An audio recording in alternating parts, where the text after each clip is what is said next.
ra'iisul wasaare maxamed xuseen rooble ayaa dib isaga caabiyey is-hortaag siyaasadeed iyo mid waajibaadkiisa shaqo ah oo uu xalay isku dayey madaxweynaha muddadu ka dhammaatay maxamed cabdulaahi farmaajo. muqdisho maanta waxay soo bandhigtay in rooble uu ka gudbay xadkii ismaahinta uuna akhrinayo cutubyada uu ku leeyahay dastuurka dalka. rooble ayaa diiday inay baaqato wasiiradda arrimaha dibadda ee Kenya oo maanta tagtay magaalada Muqdisho. farmaajo ayaa wareegtay xilligeedii dhaaftay isku dayay inuu safarkaasi ku baajiyo laakiin waa laga diiday. rooble ayaa wasiiradda arrimaha dibadda ee Kenya maanta ku qaabilay xafiiskiisa.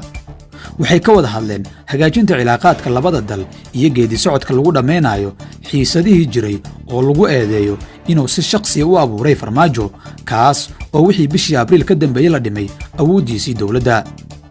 kulanka kadib rooble ayaa si mas'uuliyadi ka muuqata uga soo jawaabay warqaddii xalay uu farmaajo isku dayay inuu ku qashqashaado socdaalka wasiiradda arrimaha dibadda ee Kenya. waxay warqadda farmaajo u muuqatay mid sidoo kale xanibaysa shaqada hay'adaha dowladda. rooble waxa uu sheegay inuu dalka xilli adag qabtay kana soo badbaadiyey in lagu laabto dagaal sokeeye taasoo ah mid ay dad badani ka dharagsan yihiin. wuxuu ku faanay inuu abuuray is-aaminaad u dhaxaysa dhinacyadii isdiidanaa ee siyaasadda iyo inuu sababay inay xasilooni ku bilaabato doorashada dalka.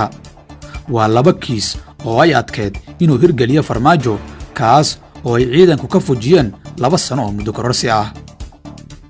rooble wuxuu qoraalkiisa jawaabtaa ku sheegay inuu isagu jahaynayo shaqada hay'adaha dowladda xilligan.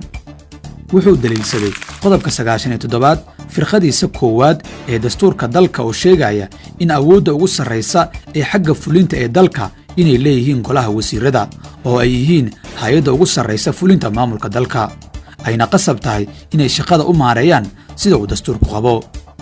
wuxuu faray dhammaan hay'adaha dowladda inay amarkiisii hore raacaan oo ay sidoodii u wataan shaqada taasoo ka dhigan inuu buray qoraalkii uu farmaajo isku dayay inuu xalay ku joojiyo shaqada hay'adaha dowladda.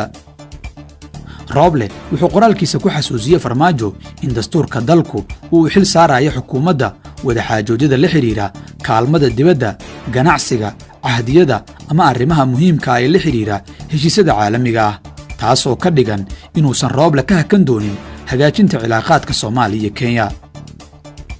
qaadka oo ka mid ah waxyaabaha xiisadda adkaynaya oo hadda farmaajo muhiim u ah maadaama ay jiraan xubno qoyskiisa ah